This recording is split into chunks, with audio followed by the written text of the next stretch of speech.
Well, I made it. I just kept going. Even through everything that happened.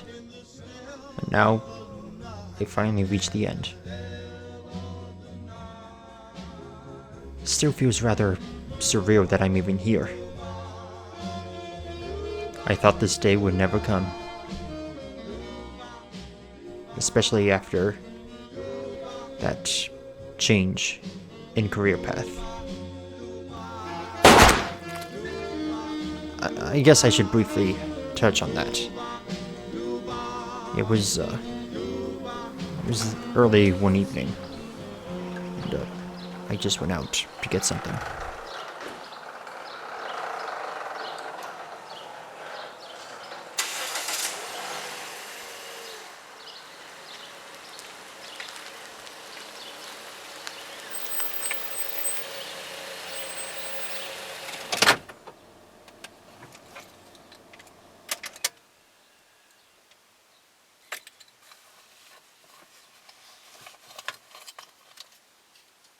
It wasn't finding the gun that bothered me.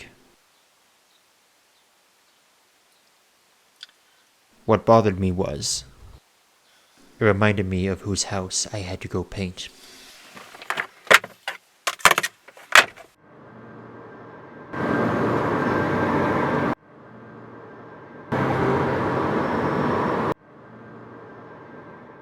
The film takes place over a course of 50 years, following a man named Frank Sheeran, from his days as a truck driver to becoming a prolific hitman for the Mafia. As we follow Frank's journey, we see how the mob played a part in some crucial moments in 20th century America, culminating with the murder of Jimmy Hoffa. The movie opens with two crucial moments: Frank in the retirement home, alone, after neglecting his family for a life of crime, wearing the ring that Russell Bufalino gave him, and the watch from Jimmy Hoffa on the same hand. We then go back in time to Frank, Russell, and their wives, beginning the road trip up to Detroit for the wedding of Bill Bufalino's daughter. Now at this point in the chronology, Jimmy Hoffa had been at odds with Tony Pro and the mob as a whole for some time, and it would be during this trip that his murder would be sanctioned. What's interesting about him wearing the ring and the watch on the same hand is that those are essentially all that he has left of Russell and Jimmy, his two closest friends. Coincidentally, they had both given him those gifts at the same event, around the same time. And seeing them both being worn on the same hand is pretty symbolic of the contrast of Frank. He's loyal to the mob in that they point and he shoots, but Jimmy was his best friend, likely his only true friend that wasn't connected to the life of crime. The movie jumps back and forth quite a bit through time. In fact, within the first 7 minutes of the movie, we've introduced to 3 different points. 2000, where we meet Frank, an older, remorseful man who's lived the life of crime. 1975, where Frank is middle-aged. He's been a hitman for the mob for some time, but he's also anxious as the tension between Jimmy and the mob has reached an all-time high. He doesn't know if things will be settled or if Jimmy gets whacked. The last point we're introduced to is in 1956, where we see Frank as a food truck driver. For a brief moment, we see Frank as an honest, hard-working man who just wants to provide for his family. It's by pure coincidence or fate, it's by accident that his truck needs repairing and he runs into Russell, even though he doesn't introduce himself. One thing that I noticed right away was the difference in ages between Frank. The combination of CGI and makeup actually does a really good job making these characters look younger. However, it can only go back so far. And I think this is where Robert De Niro sort of got the short end of the stick in this department. Joe Pesci is meant to be the older guy, the mentor figure to Frank. So when he has gray hair and still looks relatively old, it's not as distracting because the story is told through Frank's eyes, and through his perception, Russell has always been the older figure to him. But for Robert De Niro's case, he's supposed to be in his 30s during this part. I understood that they went back and used references from his older films when he was actually in his 30s. Even with the advancements in CGI and all the de-aging technology that they had, he still looks old enough to be a grandfather. And there's only so much CGI and makeup can do to hide the fact that he's playing someone much younger than he actually is. When he first meets Russell, it seems like a chance encounter, that he'll never see him again. Later on though, as he's relaxing during his off time, he gets introduced to another member of the Bufalino crime family, Skinny Razor. In a strange twist of fate, it feels almost as if the mob life is reaching out for Frank. Almost as if the mob life literally chose him. Now, of course, what attracts him to this idea is the prospect of earning a little more money on the side. So he starts just skimming some steaks off the top. A couple hindquarters here and there, and then substituting them with hindquarters that were delivered earlier. First glance, it seems like he might actually get away with this. He'll just continue on with his life, albeit stealing meat and delivering it to the mob. Right?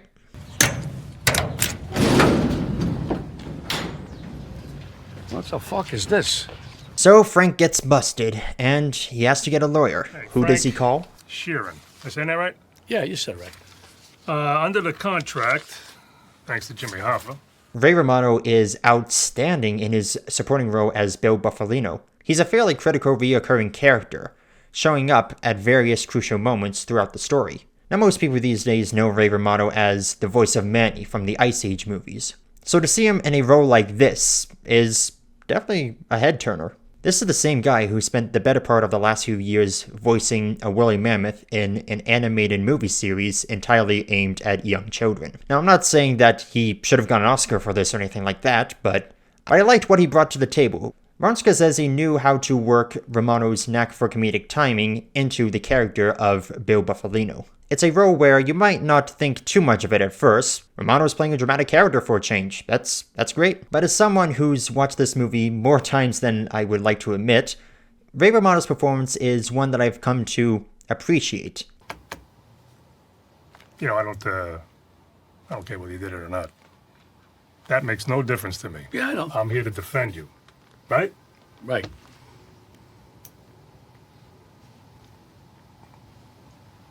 What do you want to know? You want to know if I did it or not? Well, So, being the cousin of a crime boss, Bill Buffalino is able to get Frank Sheeran off the stealing charges. All rise. Court is in session. That right there was Martin Scorsese's voice cameo. After successfully getting Frank acquitted, Bill introduces him to his cousin Russell. Frank was already seen as a favorable person, thanks to him stealing meat for a skinny razor. But since he refused to rat on the mob, he's proven to not only be a good accomplice, but a loyal one. It lands him in good graces with Angelo Bruno, who was made the new boss of Philadelphia. One rather morbid thing that this movie does is show how these various gangsters died. In the case of Sally Bugs, we actually get to see his demise. Sally. let's do it. Hey, Irish. It's Martin Scorsese's way of essentially showing the audience that it doesn't matter what ranking you are in the mafia, death can come for you at any moment. Another detail that I notice upon multiple viewings is that Frank likely was the one who carried out these hits. Every time a character's death is shown, it's immediately after Frank mentions them or meets them. The only ones who have natural deaths are the ones who Frank never mentions or is never seen meeting. So, now that he's officially indebted to the Buffalino crime family, he starts doing out little things for them. He gets his first taste of mob violence when he's told to bring someone who owes Skinny Razor money to him. He's a World War II veteran, so he's no stranger to violence, but this is the first time where he's using violence as a means to extort people. Where's the money? You don't have it. We don't have it. He said something, I don't know, about his mother. Wait, no, stop. Don't tell me. Let me guess. His mother died and the funeral set him back. Yeah? Yeah. Fucking dying over and over for the last 10 years. I just want to mention that Bobby Cannavale is really good as Skinny Razor. Again, a small part, but a memorable one all the same. He adds a flash of deadpan humor to the character, which really sells him as this apathetic mobster. How am I supposed to get home? Like a fucking bus! Have his mother pick him up. As time goes on and Frank does more and more favors, he gets a taste for mob-style violence. He gets a little bit of a kick out of physically threatening people and hurting them when things don't go his way, or when they do something that ticks him off. This violent temper of his is experienced firsthand by his daughter Peggy. After being shoved by a grocery store owner, he takes her down to have a little chat. And, well, you know how I said earlier that there's only so much CGI can do to cover up the fact that Robert De Niro is an old man? This is what I'm talking about. I'm sorry. No, please. No, please. It doesn't matter if he's supposed to be in his 30s or his 40s. He still kicks like he's pushing 80. I suppose you could look past it and just let your imagination do the work, but I could see why it would ruin the moment for some.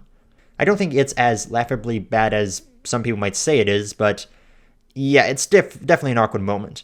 They should have shot this differently, so they could have used a body double, or heck, they should have used a younger or maybe even get a younger actor to play a younger Frank Sheeran. Despite Frank moving like he's already a senior citizen, it does introduce another reoccurring detail that adds to this story, and that's how it occasionally shows things from Peggy Sheeran's perspective. She's a bit unnerved that there's a bunch of these strange and unsavory characters showing up to be a part of their lives, whether it's something as innocent as her sister's baptism, or a group of them staring daggers at Jimmy Hoffa while she dances with him. As Frank Sheeran says himself, he has more kids, so he needs more money.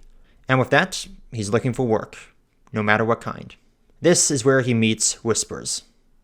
The other Whispers. As he's about to go and blow up a laundromat, he's stopped by Skinny Razor, who brings him to Angela Bruno. Turns out the place that he was about to bomb was owned by the Jew mob. Thankfully, Russell Buffalino caught wind of what Frank was doing and stopped him before he could carry it out. This brings attention to something that I love about the movie's dialogue. There's a lot of subtext, or saying things without really saying it, which leaves the audience to decipher a statement's true meaning. I'm sorry, I should have checked. Can I give him his money back? He won't need it. You can keep it. No, I don't want no trouble. I just give it back to him and I'm okay. He won't need it. Harvey Keitel is another actor in this movie who has very little to do, but he absolutely crushes it. This is his only scene in the movie where there's an actual back and forth between him and Frank. Yet I'd argue that this scene in itself could be a short film. In fact, a big reason why the smaller parts in this movie work is because Scorsese knows that this is all the time they have and to use it wisely. Look at Crazy Joe Gala, also known as Joey the Blonde. This is a character who has very limited screen time. In fact, he only has about 10 minutes, if that. But once again, Martin Scorsese's brilliant use of the character and the actor shines through. That's another thing that this movie does so well. It knows how to work the little things to set a tone and give us all we need to know about a scene, about a character, about a side story. On that note, Joe Pesci goes completely against type in this movie. In other Martin Scorsese movies, he's known as the hot-headed loudmouth who tries to fight anyone and everyone. He's abrasive, violent, tries to always get his own way. In this role, he's quieter, more reserved, and his life doesn't end with him getting whacked. Although, it does leave him with a lifelong regret. Jimmy was a good man. You know? A nice family, too, huh? I picked us over him. Fuck him. For the first 45 minutes of the movie, there's small hints and nudges at Jimmy Hoffa. We don't see Al Pacino as Hoffa until the fateful phone call. Hiya, Frank. This is Jimmy Hoffa. Yeah. Glad to meet you. Well, glad to meet you, too, even if it's over the phone. I heard you paint houses. Those 5 fateful words would change Frank's life forever. Pacino's performance is also a divergence from past notable roles. Don't get me wrong, he has his fair share of over-the-top bursts of rage, but they feel reasonable. Damn it! How do you do that? How stupid can you be? Kennedy has got his nose up my ass everywhere I go. You don't know that they're hounding me. They're looking at everything I do, and you let this happen in public? You're giving it to him. I'm going to jail. You understand? He's not some psychotic crime lord or bank robber who's getting angry at the littlest things. He's the president of the biggest union in America, trying to fight the good fight and make an honest living, who's being hounded by the government, and when he attempts to clean house, he gets hounded by the mob. As we see Jimmy try and run an honest union, with occasional loans to the mob, we see how organized crime has had ties to important moments in America during the 20th century. Whether it's running guns for the Bay of Pigs invasion, trying to get Castro out of Cuba so they can get their casinos back in, or JFK's presidency, from using dead people's names to rig an election for him, from his own brother going after them, to eventually his assassination.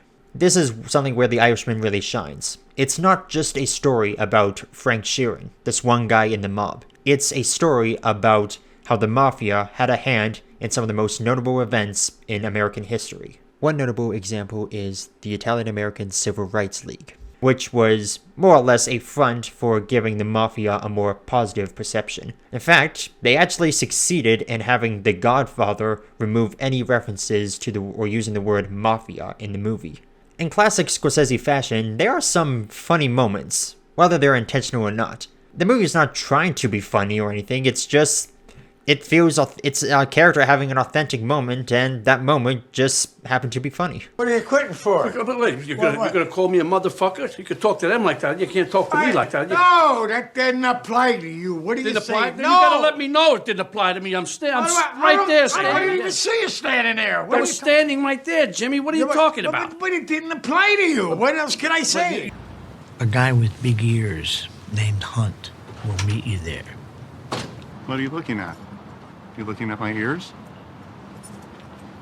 Sorry? My ears. Are you looking at my ears? Your ears? No. I had an operation, so there's no need for anyone looking at my ears anymore. Yeah, well, I ain't looking at your ears. Jimmy. No, it's not gonna blow over. How's it gonna blow over? They're never gonna forget that I gave money to Nixon. On the whole, it seems that Jimmy Hoffa and the mob have a pretty good relationship. The Teamsters are getting new members, the mob is getting some loans from the pension fund. Things look great.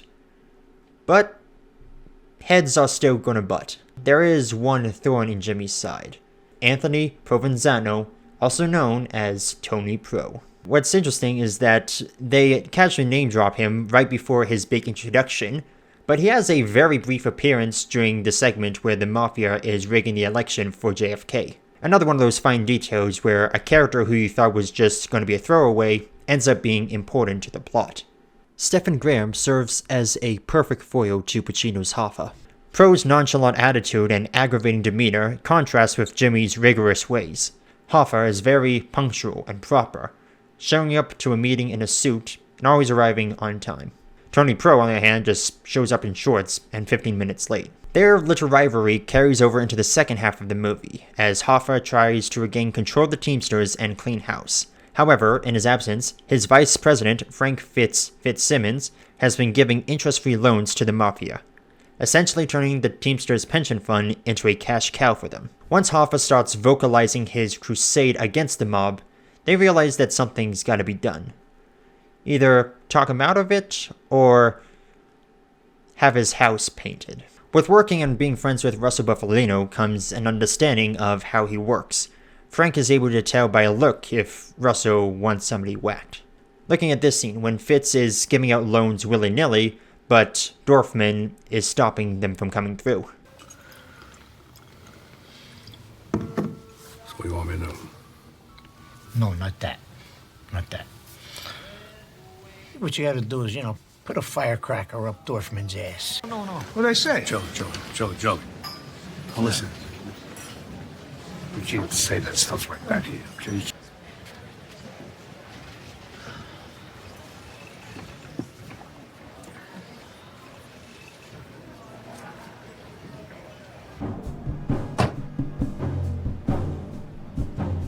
One day, Bugs was seen walking into the Federal Building. He didn't tell anybody one word.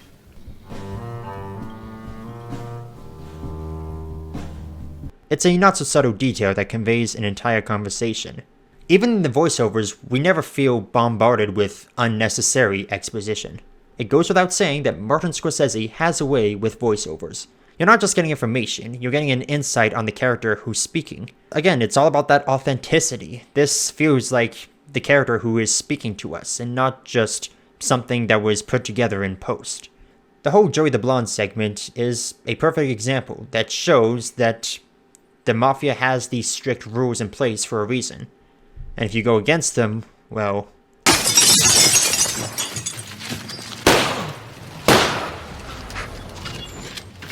Once Hoffa gets out of prison, he begins his crusade to take his union back. This causes a back and forth between him and his former VP, with messages. There's almost like a sense of levity to it. There's a jazzy underscore and nobody really gets hurt. Boat blows up. Jimmy gets the message. Car blows up. Fitz gets the message. Jimmy's wife, Joe, gets fired. She gets in the car, turns the engine, and...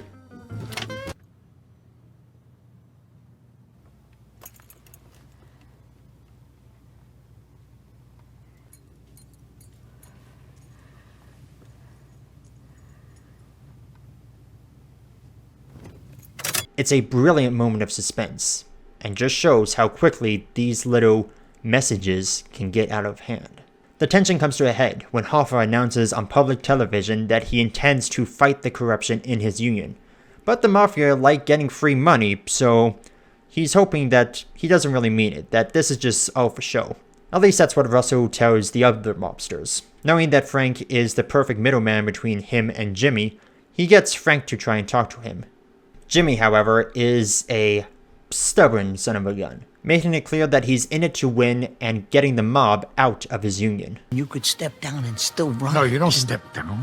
What do you mean? Russ, you don't step down and run a union. You step down and go to your grave. A foreboding foreshadow. In classic Scorsese fashion, Jimmy Hoffa's pride is what makes things worse. He even goes as far as to say that he's untouchable. He's got records and tapes of the various mobsters, with the promise that if anything were to happen to him, all that information would be released. This part of the movie does a phenomenal job of making you feel the stakes at play here. They're at a dinner in Frank's honor, a time meant for joy and relaxation, yet Frank spends it worried for Jimmy's safety, and does what he can to prevent a hit.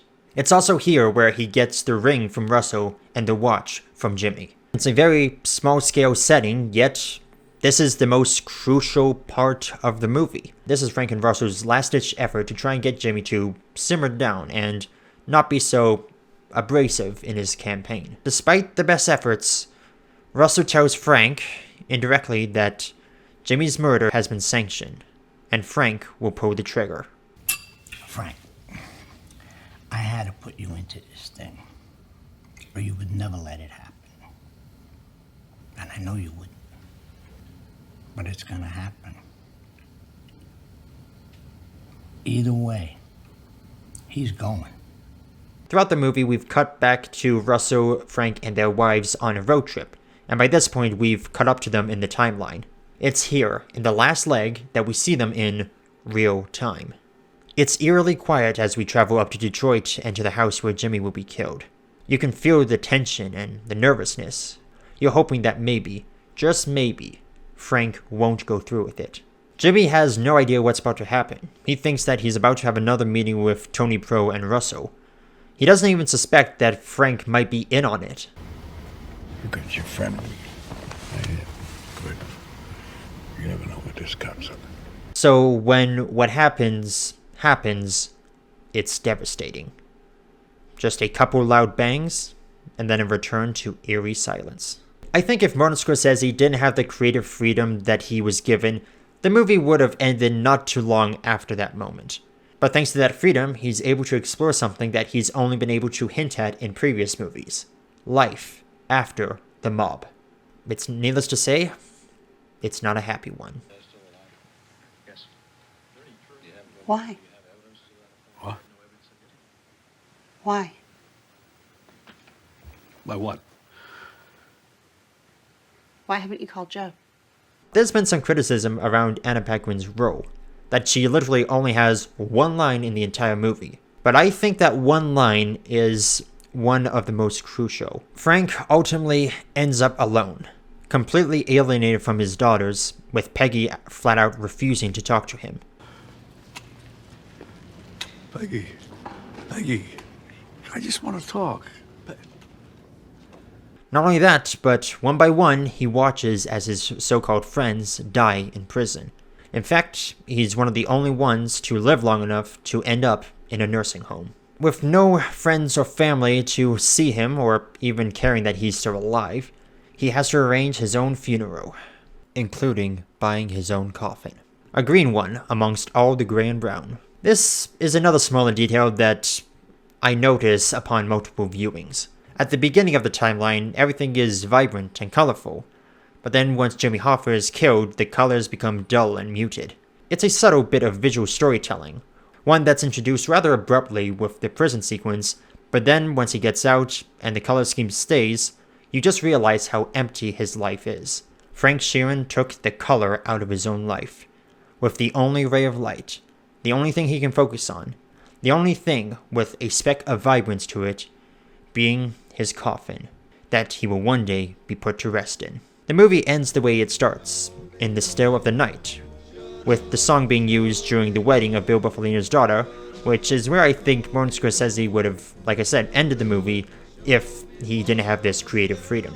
However, the standout track is Remembrance by Robbie Robertson, who takes the harmonica chords of the movie's main theme and places it in this somber ballad.